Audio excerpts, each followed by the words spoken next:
कहीं आपको दिखाई पड़ती है आदिवासी स्त्री का, तो फिर मैंने थोड़ा सा इसमें छूट लेते हुए विषय में प्रेमचंद साहित्य में आदिवासी एक,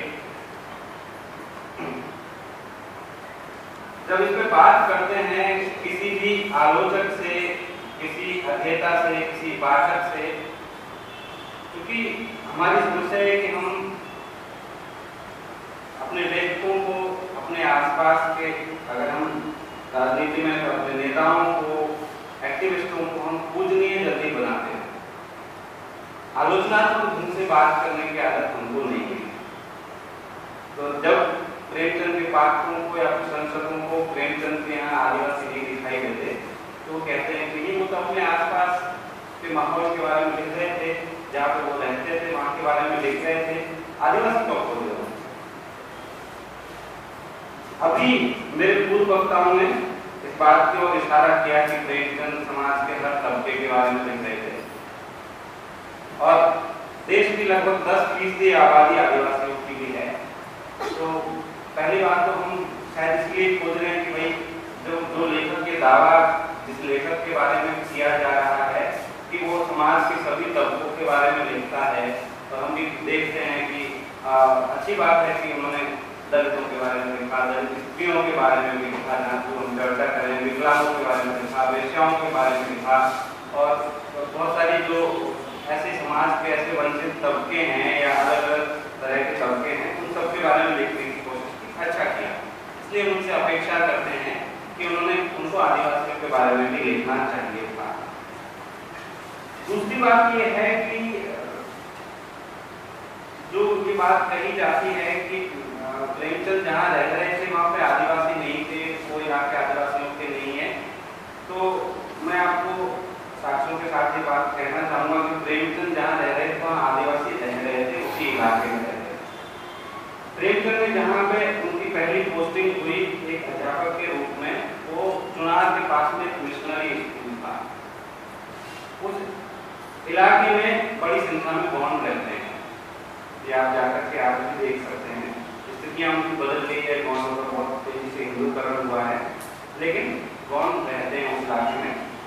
साथ ही उत्तर प्रदेश के उन अन्य इलाकों में जो उस दौर का बिहार, आज का झारखंड, उस तरफ जैसे जैसे आप आगे बढ़ते हैं, जहाँ पर प्रेमचंद ने नौकरी की या रहे हो, और काफी निकट संपर्क का मामला था, ऐसा नहीं था कि बहुत ज्यादा दूरियां थी। अगर वो रुचि लेते तो उन इलाकों में आदिवासी रह रहे थे।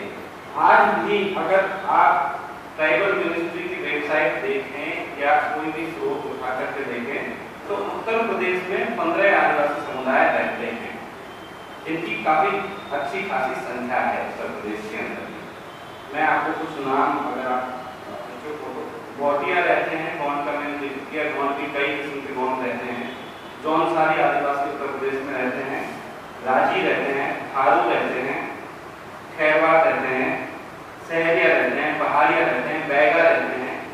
उत्तर प्रदेश में ढेरों आदिवासी समुदाय रहते हैं और जिक्र है बाकायदा कि किन किन जिलों में रहते हैं। महाराजगंज, सिद्धार्थनगर, देवरिया, मऊ, आजमगढ़, जौनपुर, गोरखपुर, गाजीपुर, ऐसे कई इलाके जहाँ पर प्रेमचंद रहे थे, लंबे समय तक रहे थे। सोनभद्र में बहुत बड़ी संख्या में आदिवासी रहते हैं। तो ये सवाल मुझे लगता है कि हम अपने लेखकों को थोड़ा आलोचनात्मक ढंग से हमको देखना चाहिए। मैं अभी उसी सवाल को और आगे बढ़ाता हूँ कि ऐसा नहीं है कि प्रेमचंद आदिवासियों के संपर्क में या उनके आसपास नहीं रहे थे। दूसरी बात है कि प्रेमचंद किसानों के लेखक है। आज हम दलित स्थिति को लेकर के बात करें, प्रेमचंद बुनियादी रूप से किसानों के लेखक, गाँव के लेखक माने जाते हैं। किसानों का सबसे बड़ा सवाल है जमीन का सवाल। और साथियों, इतिहास की बुनियादी जानकारी रखने वाले इस बात को जानते हैं कि बिरसा के आंदोलन के बाद सन 1900 के आसपास जो बिरसा का आंदोलन हो रहा था, उस दौर से पहले संथाल भूल हो चुका था। 1855 में कोल विद्रोह भी हो चुका था। इन तमाम आंदोलनों के बाद में अंग्रेजी सरकार ने एक एक्ट लेकर के आई, अंग्रेजी सरकार, जो आज तक प्रभावी है, छोटा नागपुर टेनेंसी एक्ट। ये 1908 में लागू हुआ। इस एक्ट के तहत ये हुआ कि आदिवासियों की जमीन गैर आदिवासी नहीं खरीद सकते। आदिवासी अपने समुदाय के अंदर इसको बेच सकते हैं, दान कर सकते हैं, गिफ्ट कर सकते हैं। लेकिन आदिवासी समुदाय के बाहर के लोग उनकी जमीन नहीं खरीद सकते और इसी एक्ट का विस्तार हुआ कि दलितों की जमीन भी गैर दलित नहीं खरीद सकते और इसी एक्ट का विस्तार हुआ कि ओबीसी की जमीन जिसको लेकर के विवाद भी है, ओबीसी की जमीन भी ओबीसी के बाहर के लोग नहीं खरीद सकते।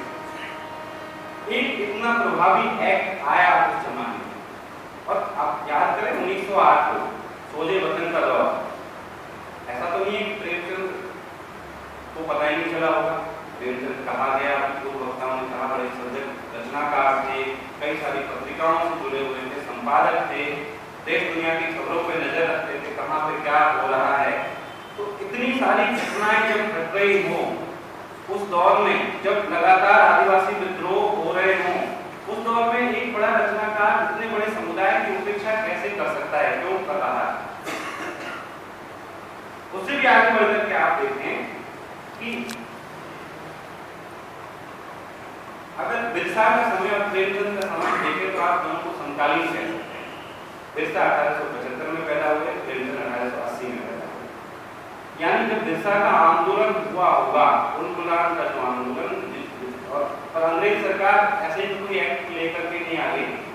उस एक्ट का बाकायदा एक ईसाई मिशनरी थे फादर हाफमैन, उन्होंने ड्राफ्ट तैयार किया और उस ड्राफ्ट को फिर अमल में लाया गया। उस दौर में जब बिरसा का आंदोलन हो रहा था, लोग उससे प्रेरणा ले रहे थे, उसकी गूंज की राष्ट्रीय अंतर्राष्ट्रीय स्तर पर। उस आंदोलन की प्रेमचंद के लेखन में कहीं भी लेखों में, कहानियों में, उपन्यासों में कहीं कोई चित्र नहीं, कोई संपादकीय में क्यों नहीं चित्र। हालांकि ये सारी बातें कहते वक्त मैं एक निवेदन ये जरूर करना चाहता हूँ कि मैं प्रेमचंद का कोई ऐसा होने का दावा नहीं कर रहा कि मैंने प्रेमचंद का सब कुछ पढ़ लिया है। अगर आप में से किसी की भी जानकारी में कोई ऐसा लेख, कोई ऐसी कहानी, कुछ उपन्यास का कोई प्रसंग आए तो आप मुझे जरूर, मेरा भाषण खत्म हो जाए, आप जरूर मुझे सूचित करें, मेरा ज्ञान बढ़ जाए। तो एक ऐसा लेखक जिसने 300 से ऊपर कहानियां लिखी, दर्जन से ऊपर उपन्यास है, आधा दर्जन से ज्यादा पत्रिकाओं का संपादन जिन्होंने किया, जिसमें हजारों की संख्या में लेख विविध प्रसंग में छपे हुए हैं, प्रेमचंद विचार नाम से प्रकाशन संस्थान ने निकाला उसके द्वारा से, वो कैसे इतने बड़े समुदाय की उपेक्षा कर रहा था। एक और चीज इसी क्रम में आप देखिए, उस वक्त हिंदुस्तान को लेकर के, हिंदुस्तान का इतिहास में पढ़ते हैं एक बात दोहराई जाती है बार बार कि अंग्रेज यहाँ से कच्चा माल बाहर ले जा रहे थे और तैयार माल भेज रहे थे, हमारे देश का शोषण कर रहे थे। अंग्रेजों ने देश में रेल चलाई इसके लिए और तमाम तरह के डेवलपमेंट का एक मॉडल, जो आज में लगभग उस तरह का डेवलपमेंट का मॉडल चल रहा है, जो वंचितों के खिलाफ है।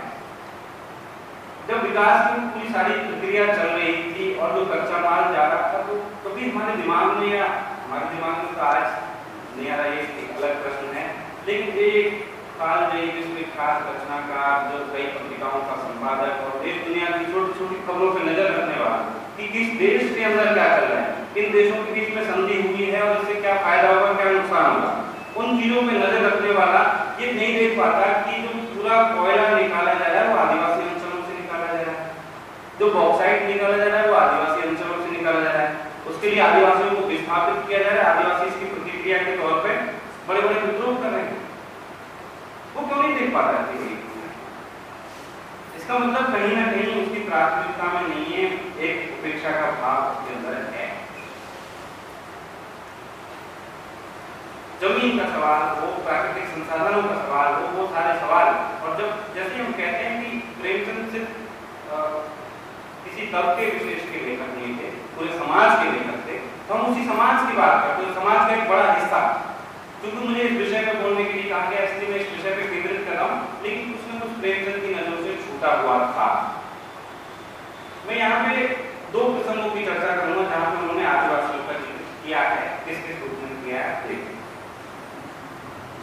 एक तो गोदान का प्रसंग है, आप सब याद होगा, गोदान में शिकार खेलने के लिए 3 टोलियां बनती है, तो पहली टोली में मेहता और मालती है, वो जो जंगल में जाते हैं और एक चिड़िया का शिकार करके और मेहता नदी में कूद जाते हैं, उसको वो बहती हुई जा रही है, तो एक आदिवासी लड़की उस गर्ल का जितना ब्यौरा दिया है उससे लगता है कि एक आदिवासी लड़की है, जंगल में ही रहती है और इधर से भी उधर से दोनों तरफ से उसको जंगली कहा और कहलवाया जाता है।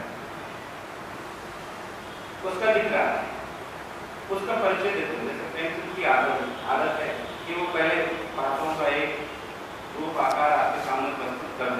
माध्यम से अपनी धारणाएं उसके ऊपर आलोचित करते हैं, वो उस समुदाय के बारे में, उस व्यक्ति के बारे में। जैसे आपको याद होगा मालती के बारे में, जो कि बाहर से कृषि और से मधुमक्खी और वगैरह, उसका पहला परिचय देते हैं वो। युवती का रंग था तो काला और वह भी गहरा, कपड़े बहुत ही मैले और खूबसूरत, आभूषण के नाम पर केवल हाथों में दो मोटी छुरियां, सिर के बाल उलझे अलग अलग, मुखमंडल का कोई हाथ ऐसा नहीं जिसे सुंदर या सुघड़ कहा जा सके। ये पहला परिचय है उस आदिवासी लड़की।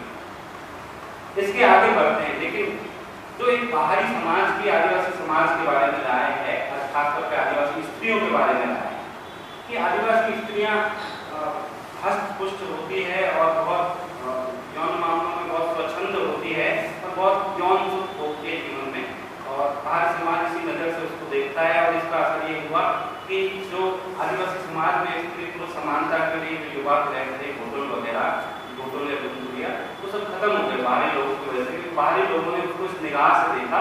तो वहाँ पे आप कह सकते हैं कि आदिवासी संस्कृति और परंपरा के, या आप कह सकते हैं आदिवासी ज्ञान परंपरा के केंद्र थे, उन केंद्रों को बाहर के लोगों ने जिस बाहरी दृष्टि से, क्योंकि हम बंद समाज में रहते हैं, स्त्री के ऊपर तमाम तरह की नैतिकताएं और कितनी सारी चीजें आरोपित करके उसे एक छवि करने की कोशिश करते हैं, वैसे उससे अपेक्षाएं करते हैं। तो आदिवासी समाज को बाहरी समाज इसी नजर से देखता है, प्रेमचंद भी इसी नजर से। प्रेमचंद जब एकदम उसको कहा जाता बदसूरत घोषित करने के बाद में, लेकिन उसमें कुछ लावण्य तो होना चाहिए जो महता का मन लगे। आगे देखना शुरू करते हैं। प्रकृति की गोद में पलकर उसके अंग इतने सुडोल सुगठित और स्वच्छंद हो गए थे कि यौवन का चित्र खींचने के लिए उसे सुंदर कोई रूप ही न मिला। एक तरफ कुछ और बात कही है, अब उसके रूप पर आ गए प्रेमचंद, और उसके माध्यम से जो प्रेमचंद के अंदर पूरे लेखन में चलता है स्त्रियों के प्रति, स्त्री या तो देवी हो सकती है या तुच्छ हो सकती है या दया की पास हो सकती है। स्त्री एक मनुष्य के रूप में, एक साथी के रूप में कभी नहीं, जो जिन प्रसंगों का पहले जिक्र किया गया कि वहाँ को एक साथी के रूप में, अगर उनके आप गहराई में जाए तो वहाँ वो साथी के रूप में नहीं, विवाह कराया हो या ना कराया हो, लेकिन जिस तरह से आदिवासी समाज में स्त्री पुरुष के बीच में इस तरह की नैतिकताओं का अभाव है और स्त्री पुरुष एक दूसरे को साथी समझते हैं, वो प्रेमचंद के यहाँ नहीं मिलता। वो 5-7 पेज तक प्रसंग चलता है और कहीं भी उस आदिवासी लड़की का नाम भी नहीं होता। जहां भी उसका जिक्र आता है गंवारे, यानी जो आदिवासियों के बारे में एक औपनिवेशिक अवधारणा है कि हम सब सभ्य है, तो कौन मैनस्ट्रीम, और आदिवासी गंवार है, असभ्य है, बर्बर है। वो आदिवासी के बारे में छवि बनाते हैं, तो गंवारे है। और जहां भी मेहता उसके बारे में कोई टिप्पणी करते हैं, वो मेहता या तो उसके अनुभव का विकास देखते हैं, विलास देखते हैं, या फिर उसको पूज्य भाव से देखते हैं। दो ही दृष्टियां, कभी मित्र भाव से नहीं देख पाते। जिस मेहता मालती प्रसंग की हम लगातार चर्चा करते थे, उसने बड़ा क्रांतिकारी ढंग से लिविंग रिलेशनशिप का समर्थन कर दिया, ये कर दिया, वो कर दिया, वो मेहता उसको कोई मित्र भाव से देखने की कोई संभावना नहीं। या तो दया की दृष्टि से देखते हैं या पूजा की दृष्टि से। आप उनके शब्दों पे गौर करें और आखिर में मतलब जो उसके सौंदर्य को लगातार निहार रहे हैं, इतना गिल्ट है आदमी के मन में, जाते जाते कहते हैं और मुझे आज्ञा दो बहन, मुझे अब आज्ञा दो बहन, तुम्हारा ये स्नेह, तुम्हारा निस्वार्थ सेवा मुझे याद है। कोई महत्व काफी देर उसके सौंदर्य को निहार रहे अलग अलग दृष्टियों से। कि प्रेमचंद की समस्या है ये जो मेहता का एक पात्र गढ़ा हमने कि वो दया या पूजा, बस इसके बीच, इसके अलावा स्त्री का कोई स्वतंत्र अस्तित्व नहीं है। मालती के साथ पूरे संवाद, मेहता के पूरे भाषणों को देखते हैं, तो ये आपको निष्कर्ष मिलेगा। दूसरा जो प्रसंग है, इस प्रसंग में काफी निराशा होती है, बस इसमें थोड़ी सी जो आशा की चीज है कि वो बड़े स्वाभिमानी करती है और वो जहाँ पेंशन खत्म करते गवारे मनोभाव को पहचानने में चतुर, बोली मैं किसी की गौनी नहीं हो पाई थी, तुम बड़ी हो, अपने घर को बड़ी हो, मैं तुमसे कुछ मांगने को नहीं जाती, मैं गाली देने न जाती, तो गाली देने की उसको देखते नहीं जाती। एक दूसरा प्रसंग और आदिवासियों को मुझे मिला है प्रेमचंद साहित्य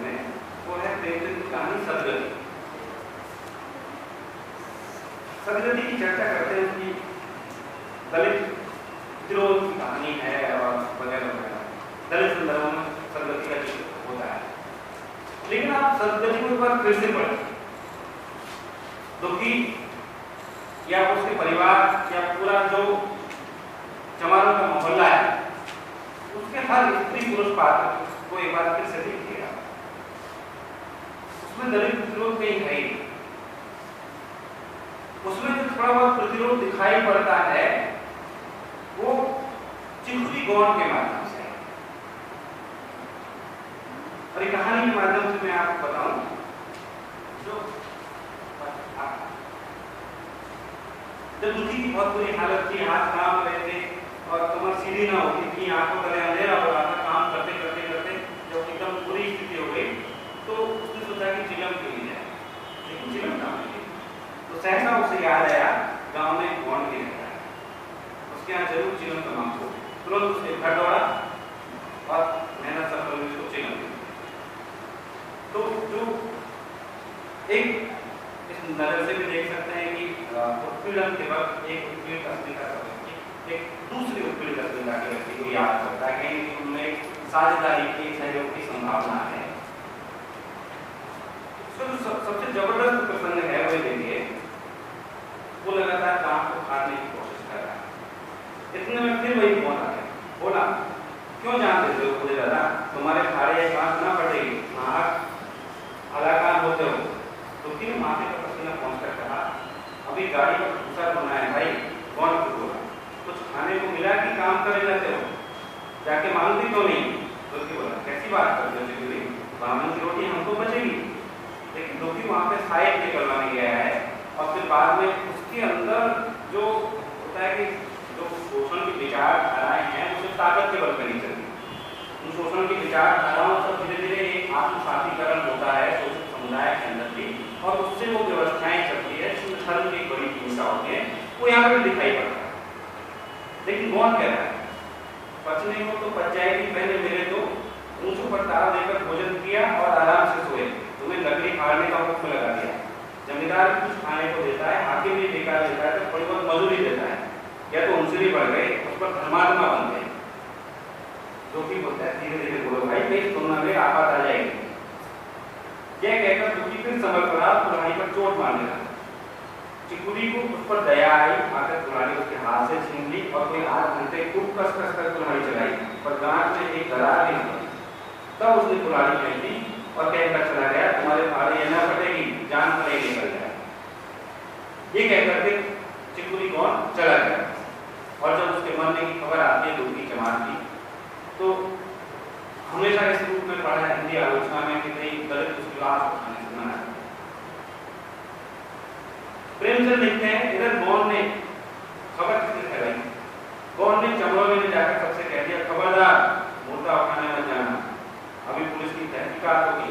जिंदगी है एक गरीब की जान ले ली, पंडित जी होंगे तो अपने घर पे होंगे, लाश उठाओगे तो तुम भी पकड़ जाओ। इसके बाद चमड़ोली से दलित महिलाएं रोने के लिए आती है, कोई पुरुष नहीं आता। लेकिन पुरुष इसलिए नहीं कि वो कोई प्रोटेस्ट कर रहे हैं, पुरुष इसलिए प्रेमचंद उसके बारे में लिखते हैं। उसके साथ 10-5 और चमार ने थी, उसकी पत्नी आई, कोई रोकती थी कोई समझाती थी, पर चमार एक भी ना था। पंडित जी ने चमारों को बहुत समझाया मिन्नत की, पर चमारों के दिल पर पुलिस का रौब छाया हुआ था। तो गौंड ने कहा कि पुलिस में रिपोर्ट कर देंगे और पुलिस का रौब छाया हुआ था, एक दिन नहीं था। ये जो एक सहयोग पात्र के रूप में चिकुली गौंड आया है, प्रेमचंद ने इसको मुझे लगता है कि उसी दौर में जब वो इलाकों में रह रहे थे देखा होगा। लेकिन हमें बस प्रेमचंद से, क्योंकि प्रेमचंद हम सबके आपके पसंदीदा रचनाकारों में है, तो यही शिकायत है कि इतने बड़े तबके की कैसे वो उपेक्षा कर जाते हैं, क्यों उसके सवालों को नहीं उठाते। और वो परंपरा आज भी हिंदी साहित्य में जारी है। हिंदी साहित्य में आज जब आदिवासियों ने अपने सवाल उठाने शुरू किए हैं तो कुछ लोग आदिवासियों को लिखने लगे हैं, लेकिन वो भी आदिवासियों के दर्शन को, आदिवासियों के जीवन दृष्टि को समझे बिना लिखने लगे हैं। सिर्फ बाजार का एक तरह से आप कह सकते हैं मुनाफे की पूरी दौड़ है साहित्य में, भी मुनाफा कमाने में लगे हैं। आदिवासियों के सवालों पर स्थिति है कि अगर आपसे ये कहा जाए कि 10 आदिवासी रचनाकारों के नाम